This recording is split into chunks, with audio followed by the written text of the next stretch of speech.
Memoria Sur, un podcast de Diario Sur para hablar y disfrutar de la historia, con Ana Pérez Brián y Curro Fernández Sibaja. Hola Ana, ¿qué tal? Hola Curro, buenos días. Vamos a empezar este episodio con un misterio, porque a finales del siglo XIX en Málaga, y en concreto en lo que hoy conocemos como la Plaza de la Constitución, en una de las fachadas, en concreto la fachada sur, si no me equivoco, había un letrero muy grande que decía fotografía S. Muchart. ¿Y qué es lo que escondía esa S. Ana? Pues de eso vamos a hablar hoy, Curro, porque ha sido un misterio que se reveló, o al menos que nosotros conocimos en esta etapa contemporánea. Probablemente, claro, lógicamente la gente de la época de finales del siglo XIX y durante todo el tiempo que duró ese negocio, bueno, pues sabían realmente quién era esa S, ¿no? Tenían despejada la incógnita, pero nosotros lo hemos descubierto como quien dice antes de ayer, ¿no? Hasta la década de los 90 del siglo XX, cuando se hizo una investigación en profundidad, en concreto la hizo Juan Antonio Fernández Rivero, pues nos supimos que a quién era el nombre que se escondía detrás de esa S. El dato es fundamental, Curro, porque como tú bien dices, ese cartel estaba en la fachada sur de la Plaza de la Constitución y es perfectamente apreciable en todas las fotografías de la época. Durante 3 décadas estuvo ese cartel en la Plaza de la Constitución, en un montón de fotografías antiguas se puede apreciar, y bueno, de la misma manera que conocíamos la identidad pues, de los propietarios de la farmacia o de a lo mejor otro tipo de negocios, bueno, pues igualmente era curioso y era necesario saber realmente quién trabajaba detrás de ese cartel, ¿no? Y hoy pues vamos a recorrer toda esa investigación de Juan Antonio Fernández Rivero, que es uno de los mayores y mejores coleccionistas de fotografía que hay en Málaga. Tiene una colección absolutamente fabulosa, Curro, y que efectivamente pues en la década de los 90 del siglo XX pues se puso a investigar en una de sus múltiples investigaciones quién era esa S, a despejar la incógnita, como se dice habitualmente. Y eso es lo que vamos a contar en el podcast de hoy, porque vamos a decir cuál es la historia de Sabina Muchart.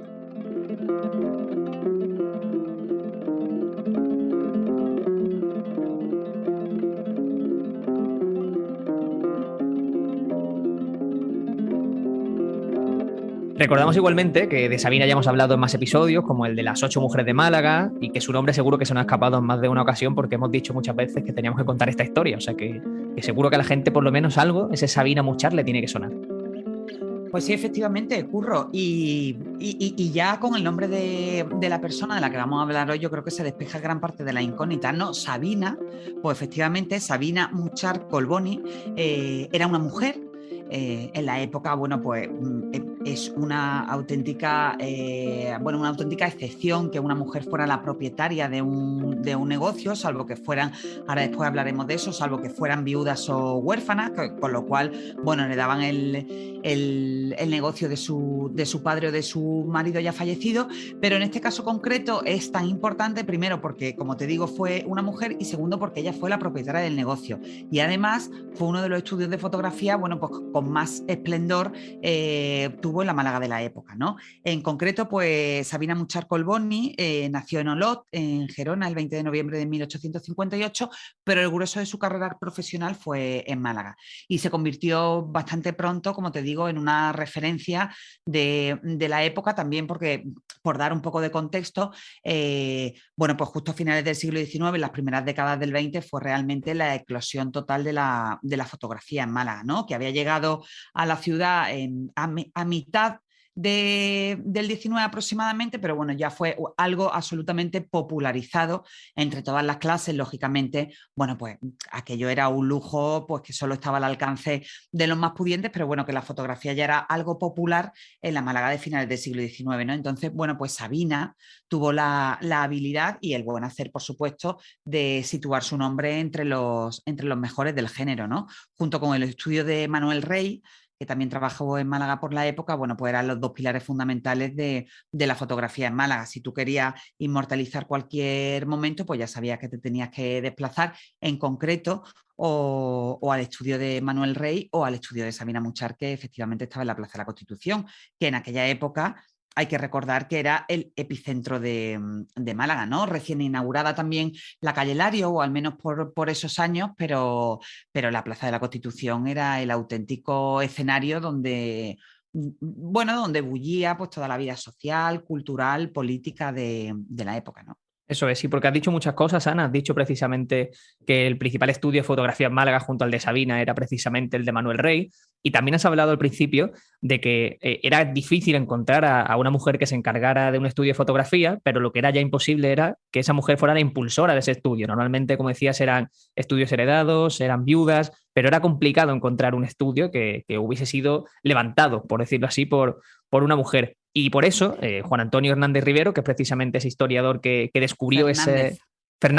Fernández, ese historiador que descubrió ese punto, se llevó esa sorpresa, ¿no? Al encontrar que realmente era una mujer, que seguramente simplemente por probabilidad pues no lo esperaba. Y eso habla muy bien de esa figura de Sabina como pionera. Mira, yo me acuerdo que cuando hice el artículo, que dejaremos en las notas del podcast, lo llamé por teléfono, ¿no? Un poco para que me contara cómo había sido la investigación. Y me dijo que había sido muy complicado porque, bueno, tuvo que pasar muchísimo tiempo pues, revisando los padrones, revisando todo tipo de documentación para descubrir quién era esa S. Y que bueno, no es que él no fuera con la mente abierta para asumir lo que iba a encontrar, pero que quizás no imaginó nunca que detrás de esa S hubiera una mujer, ¿no? Y que él se llevó una grata sorpresa, pues precisamente por lo que te digo, porque sí que en aquella época, pues las mujeres solamente o solo se asumía que las mujeres eran las propietarias de un negocio siempre que este hubiera sido heredado, con lo cual bueno, pues la historia de Sabina, que llegó a Málaga además acompañada de 3 hermanos, bueno, pues que ella fuera la impulsora de ese negocio fue una grata sorpresa para Juan Antonio Fernández Rivero. Él refiere que en concreto Sabina puso el estudio en marcha, que al principio no fue un estudio de fotografía como tal, sino que comenzaron con una especie de negocio textil, que bueno, que después fue evolucionando. Bueno, pues ella lo hizo acompañada de su hermano Francisco, que era uno de sus 3 hermanos, y que porque yo le preguntaba, digo, bueno, ¿y cuál es la razón por la que ella no firmara los trabajos como Sabina? Y precisamente está en su condición de mujer, ¿no? Él dice bueno, que ese extremo no lo tiene completamente confirmado, porque esto ya entra en el campo de la suposición, pero que probablemente ella tomara la decisión de firmar con ese, pues precisamente por el temor a que la gente poco acostumbrada a que hubiera una mujer al mando y al frente de un negocio, pues que quizás diera el paso atrás y no acudiera a su estudio, ¿no? Hombre, lógicamente después el que iba al estudio de Sabina y sabía de su buen hacer y sabía de su trabajo, repetía y repetía, pero quizá no era la mejor tarjeta de presentación para captar clientes, no era la fórmula óptima de marketing. Bueno, pues directamente desvelar que detrás de esa S había una mujer. Claro, Sabina llega a Málaga con 17 años, con 3 hermanos, como tú has dicho, y también eso me sirve a mí de ejemplo para hablar de que esa segunda mitad del 19, de la que tanto hablamos en Málaga, era un hervidero de oportunidades, porque vinieron precisamente desde Cataluña, que no era tampoco una zona precisamente con pocas oportunidades o con poca influencia. O sea que tenemos que ver también Málaga con esos ojos de emprendeduría, ¿no? y de oportunidades, que en esa segunda mitad del 19. Es que en aquella época, Curro, funcionó muy bien el boca a boca, ¿no? Hemos hablado también muchas veces del extraordinario desembarco de extranjeros, de familias extranjeras, pues los Loring, los Rain, los Livermore, y después también hemos hablado del desembarco fabuloso que fueron los que construyeron Málaga. Quizás es un poco anterior, anterior al de final del siglo XIX, pero ese tridente legendario que vino de La Rioja, del Valle de Camero, esto lo hemos comentado mucho en el podcast, pero también por seguir con ese contexto, pues que representó la llegada de Manuel Agustín Heredia, de Pablo Larios, el patriarca de los Larios, pero realmente el patriarca en Málaga fue Martín, y después también de una personalidad absolutamente relevante como es Félix Sáenz, ¿no? Que ellos vinieron de la misma zona de La Rioja. Entonces, Bueno, pues efectivamente, como te decía, en aquella época Málaga era una cuna de oportunidades. Ten en cuenta que ya estaba establecido el negocio de la siderurgia de Manuel Agustín Heredia. Málaga era absolutamente la capital nacional de todo ese negocio de la ferrería, por encima incluso del País Vasco, que por entonces no tenía nada hasta que no se instalaron allí los altos hornos. E igualmente con respecto a Cataluña, ¿no? Málaga llegó a ser también una potencia textil, pues que impulsó precisamente uno de los impulsores fue Félix Sáenz. Y entonces yo creo que en toda esa energía y en todo esa efervescencia, Ujú. pues llegaron también personas muy válidas que contribuyeron al esplendor de Málaga, como la propia Sabina, ¿no? Ese negocio que tú decías textil que inició previamente a la fotografía se llamaba Las Novedades, que yo también estaba investigándolo. En principio estaba en calle Granada, luego se trasladó a calle Santa Lucía e Qué incluso bueno, tuvo Curro. una... Sí, sí, es que me he puesto las pilas yo ahora para hablar de ¿A qué Sabina. engancha? Eso sí, sí, es que ¿Eh? gusta, es que gusta. Y luego, como decía, se trasladó a calle Santa Lucía y tenía también una delegación incluso de otro de los hermanos en Córdoba capital. O sea que estábamos hablando de que también fue un negocio fructífero. Pero Sí, donde fue nada menor, pionera, claro. sí, sí, donde destacó realmente Sabina, como decimos, es en la fotografía. Pero que no pensemos que Sabina hacía solamente fotografías y ya está, que hacía también otras labores y que su labor era importante de estudio por mucho más allá que de las fotografías de boda o las fotografías familiares, como podemos suponer. Sí, allí además también se podían, a medida que fue evolucionando el negocio, allí en ese estudio no solo te podías hacer fotografías, sino que podías comprar objetos relacionados con la fotografía, ¿no? Era una afición, bueno, que lógicamente en la época, a pesar de que ya la fotografía estuviera plenamente instalada, tampoco era un pasatiempo muy popular.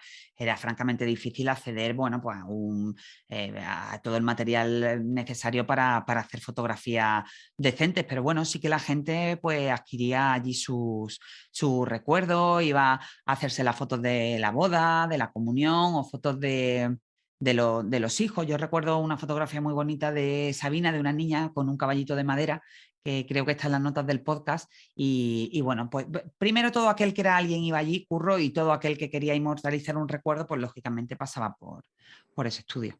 Hay quizá que alguien que nos esté escuchando y que piense, oye, pues podría haberse impuesto Sabina, ¿no? Podría haber hecho algo para firmar, porque al fin y al cabo era reconocida en la ciudad. Pero es que hay un ejemplo que es desolador y que encontramos en el Padrón de 1898. En él aparecen Sabina y su hermano y hay una diferencia muy notable en el trato que se le da a cada uno que me gustaría que contaras.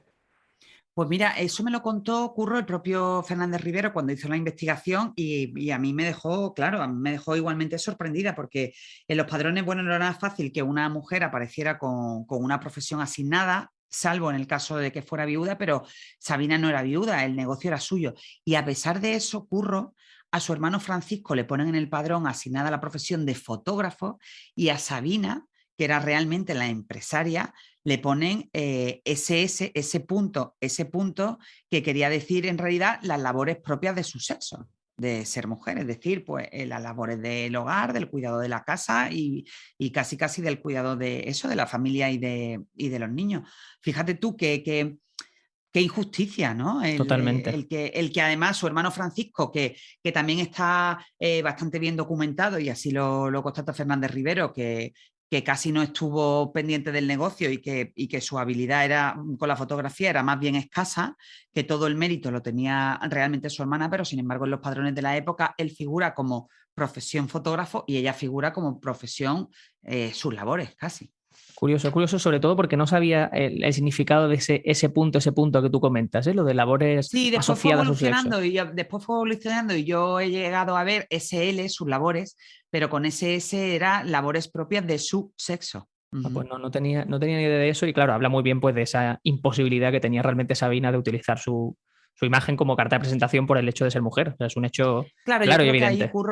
ahí Curro se revela lo que comentábamos antes, ¿no? Que a pesar de que no tenemos la explicación concreta por la cual ella no fue capaz de revelar su identidad, hombre, pues yo creo que todos estos detalles ayudaban a Sabina a la hora de decidir que quizás poniendo su nombre real, bueno, pues que la gente mm, a lo mejor echaba el paso atrás a la hora de ir a su estudio y probablemente pues preferiría a Manuel Rey antes Ujú. que a Sabina Muchar.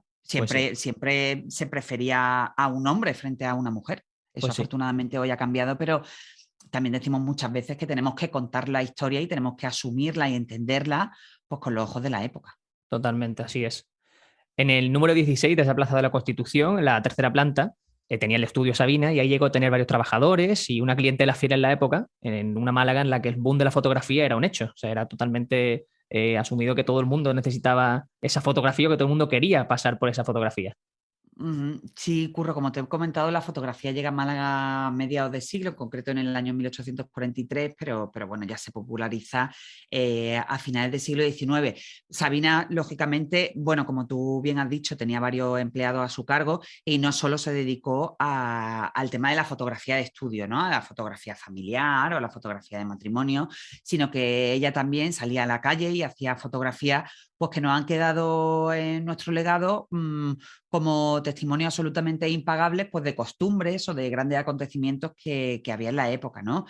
Bueno, pues ella se iba a la playa a hacer fotos y, por ejemplo, son muy bonitas y son extraordinarias las fotografías telescópicas que se llamaban así sobre la rastra del Copo o, bueno, pues sobre otros acontecimientos pues más o menos populares en la Málaga de la época, e incluso se dice que Sabina, bueno, se dice no, es que ha llegado a nuestras manos, a nuestra época, en el hundimiento de la famosa fragata Gneisenau, la fragata alemana que se hundió en el puerto de Málaga en el año 1900, en diciembre. Bueno, pues las fotos más reveladoras de ese naufragio, de ese hundimiento donde pereció tanta gente, están firmadas como ese Muchar. Es decir, o ella o algún empleado pues se fue corriendo al puerto de Málaga, porque además el naufragio fue muy rápido. Pues se fue con todos los bártulos y todos los trastos para documentar aquello que fue tan extraordinario, ¿no? Y que aún hoy es considerado como una de las mayores tragedias marítimas de la historia de Málaga. Pues ahí está el ejemplo de que no era solo una retratista, sino que era prácticamente una cronista, ¿no? También de esa época y de los acontecimientos que iban ocurriendo en Málaga. Y aquí un dato curioso, porque tú decías el ejemplo del Gneisenau. No podemos garantizar que ella hiciese esas fotografías, pero sí que pasaron por su estudio porque tenían esa firma. Y algo similar pasa con unas fotografías que aparecen con Sabina como referencia en 1893 en la región rebelde del Rif durante la Segunda Guerra, durante la Segunda Guerra de Marruecos. Hay imágenes que tienen su firma, pero ¿estuvo Sabina ahí? Pues mira, Curro, ese dato no se ha podido llegar, es el único que queda quizás por descubrir. Efectivamente, no ha llegado una foto de esas afueras de Melilla donde se ve a los jefes de una ambulancia que se envió a la zona para apoyar en la guerra, y aparece efectivamente firmada como ese Muchar. ¿Qué ocurre?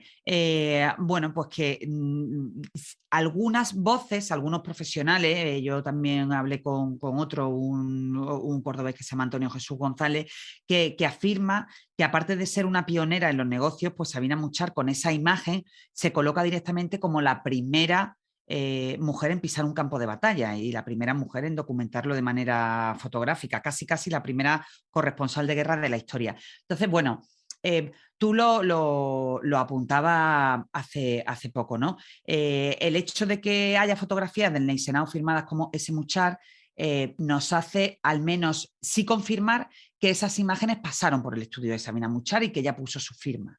Podemos intuir que por la cercanía física entre la Plaza de la Constitución y el puerto de Málaga, pues probablemente fueran ella o algún empleado suyo a documentar el hundimiento del Gneisenau. ¿Qué ocurre con Melilla? Pues que fue mucho más complejo. Y entonces, bueno, pues por ejemplo, entre otros historiadores, como el propio Fernández Rivero, dice que quizá eso es más difícil de certificar así como que Sabina fuera la primera corresponsal de guerra, porque probablemente lo que ocurrió fue que esa imagen llegara de algún otro periodista, de algún otro fotoperiodista al estudio de Sabina y firmara como ese Muchar, o que incluso algún empleado de su estudio pues hiciera esa imagen, pero eso no está documentado.